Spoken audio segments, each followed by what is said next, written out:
నమస్తే, health care కార్యక్రమానికి స్వాగతం. ఆస్తమా అంటే ఏంటి, ఆస్తమా లక్షణాలు ఏ విధంగా ఉంటాయి, అలాగే ఆస్తమా రాకుండా ఉండాలంటే ఎలాంటి జాగ్రత్తలు తీసుకోవాలి, ఇలాంటి అంశాలను మనతో డిస్కస్ చేయడానికి మనతో పాటు ఉన్నారు అమూర్ హాస్పిటల్స్ నుంచి consultant interventional pulmonologist doctor Harish గారు. సో వారితో మాట్లాడి మన డౌట్స్ అన్నీ క్లారిఫై చేసుకునే ప్రయత్నం అయితే చేద్దాం. సార్ నమస్తే. నమస్తే అండి. ఎలా ఉన్నారు సార్? నేను బాగున్నానండి, మీరు ఎలా ఉన్నారు? నేను చాలా బాగున్నాను. Okay sir, first of all asthma అంటే ఏంటి సార్? ఈ ఆస్తమా అనేది ఏంటంటేనండి, మామూలుగా వాడుక భాషలో ఉబ్బసం అంటారు, లేకపోతే దమ్ము వస్తుంది అంటారు, ఆయాసం అంటారు. మామూలుగా ఆస్తమా అంటే ఏంటంటే ఎయిర్వే హైపర్ రియాక్టివిటీ అంటాం. ఎయిర్వేస్ అంటే ఈ శ్వాసనాళాలు ఏవైతే ఉన్నాయో అవి ఎక్కువగా రియాక్ట్ అవుతుంటాయి అన్నమాట. ఏదన్నా చిన్న డస్ట్కి కానీ, లేకపోతే పుప్పొడి గింజలు అంటారు కదా, పాలెన్ గ్రెయిన్స్, వాటికి కానీ, లేదంటే స్మోక్కి కానీ, అవుట్డోర్ పొల్యూషన్కి కానీ ఎయిర్వేస్ హైపర్ రియాక్టివిటీ అంటే ఎక్కువగా రియాక్ట్ అవుతాయి.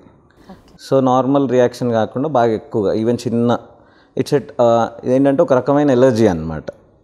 ఈ శ్వాసనాళాల్లో ఉండే ఎలర్జీ, దానివల్ల వచ్చే సిమ్టమ్స్ కానీ, దానివల్ల వచ్చే ఆయాసమే ఈ బ్రాంకియల్ ఆస్తమా, కానీ నార్మల్ వాడుక భాషలో ఆస్తమా అంటారు, లేదంటే ఆయాసం అని అంటారు.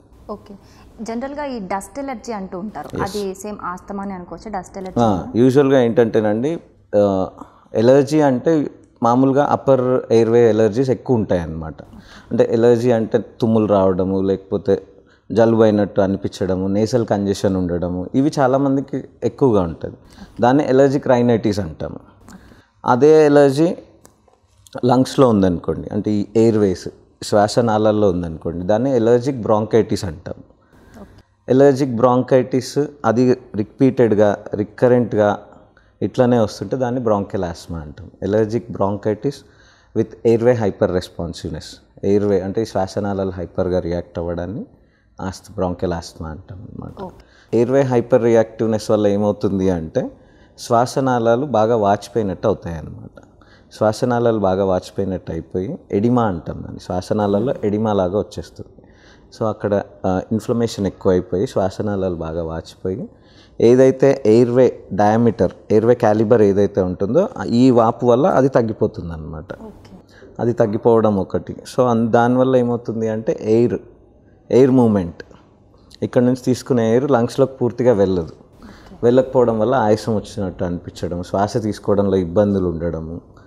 ఇంకొకటి హైపర్ సెక్రీషన్, దీంతో ఏమవుతుంది, ఫ్లమ్ ఎక్కువగా ప్రొడ్యూస్ అయిపోతుంటుంది అన్నమాట ఈ హైపర్ రియాక్టివిటీ వల్ల. అందుకని ఆ ఫ్లమ్ కూడా అక్కడ చేరిపోయి దగ్గు రావడము, ఛాతీ బరువుగా అనిపించడము, ఇలాంటివన్నీ ఉంటాయి దీంట్లో. ఓకే, సో మనకి ఆస్తమా వచ్చింది అని తెలియాలంటే అంటే ఎలాంటి సిమ్టమ్స్ ఉంటాయి దీనికి?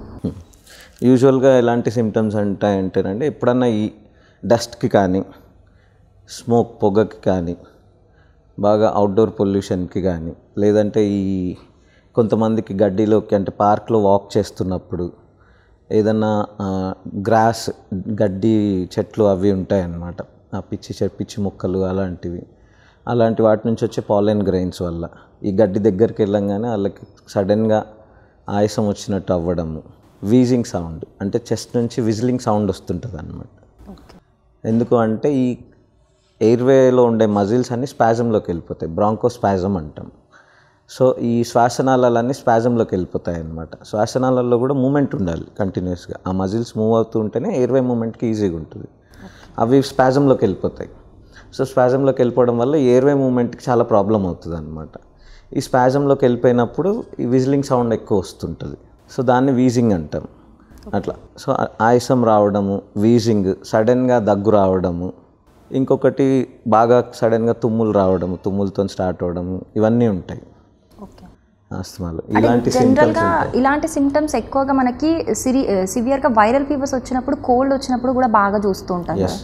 సో ఆ రెండింటికి డిఫరెన్స్ ఎలా చూడాలి? కోల్డ్, వైరస్, ఇట్లా వైరల్ నిమోనియాస్ వచ్చినప్పుడు ఏమవుతుంది అంటే మెయిన్గా ఫీవర్తో స్టార్ట్ అవుతాయి. అవి ఫీవర్తో స్టార్ట్ అవుతాయి అండ్ వీజింగ్ సౌండ్ ఉండదు వాళ్ళకి, ఈ విజిలింగ్ సౌండ్ ఉండదు. వాళ్ళది ఏంటంటే శ్వాసనాళాల్లో ఇబ్బంది కాదు, శ్వాసనాళాలు దాటిన తర్వాత లంగ్ ప్యారెన్కైమా అంటాం.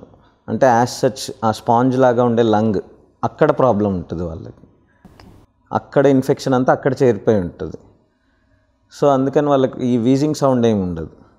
బేసిక్గా ఎయిర్వే మూమెంట్ బాగానే ఉంటుంది, కాకపోతే ఆక్సిజనేషన్, లంగ్ ఆక్సిజన్ అంటే ఎయిర్ నుంచి లంగ్ ఆక్సిజన్ ఎక్స్ట్రాక్ట్ చేయలేదు. అప్పుడు ఇన్ఫెక్షన్ అంతా నిండిపోయి ఉంటుంది కాబట్టి ఎయిర్ నుంచి లంగ్ ఆక్సిజన్ ఎక్స్ట్రాక్ట్ చేసి దాన్ని బ్లడ్కి ఇవ్వలేదు కాబట్టి దానివల్ల వాళ్ళకి ఆయాసం వస్తుంటుంది.